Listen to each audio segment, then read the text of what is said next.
So Panama City Beach business owner is talking about what he's seen in Ukraine the last week. Club La Vela owner Patrick Pfeffer was in Ukraine when Russian troops invaded last week. As News 13's Jay Coulter tells us, Pfeffer says he found himself among the tens of thousands of refugees fleeing by any means possible. It was probably the most trying time of my life. Patrick Pfeffer had been living in Kyiv for the last 3 years. As tensions rose, he caught one of the last planes to western Ukraine's Lviv, planning to return to Kyiv in a week or two. When he arrived in Lviv, life still seemed relatively normal. But things changed rather dramatically a few days later when a series of early morning air raid alarms awoke the city. You started seeing lines at the ATMs, people trying to withdraw money. People were running on pharmacies to get their medical supplies and prescriptions and stuff. And, buses started running and they were overfilled with people trying to go further west.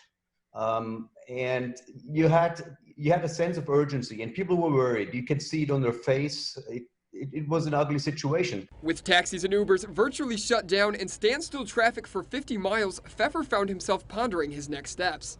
I was stuck. I didn't know what to do. I didn't know whether I should hang out and hope for the best, stay in a bomb shelter, or whether I should think of a more ingenious way to get out of there. He was able to hitch a ride further west toward Poland, but he had to walk a little more than 30 miles to reach the border. The closer you got, the more misery you saw. There were no bathrooms.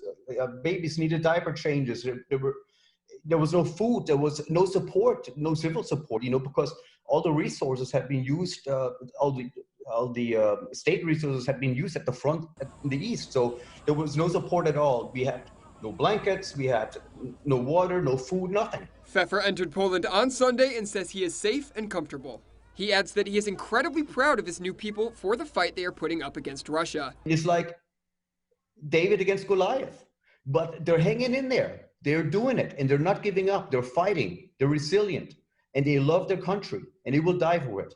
In Panama City, Jay Coulter, News 13, Panhandle Strong.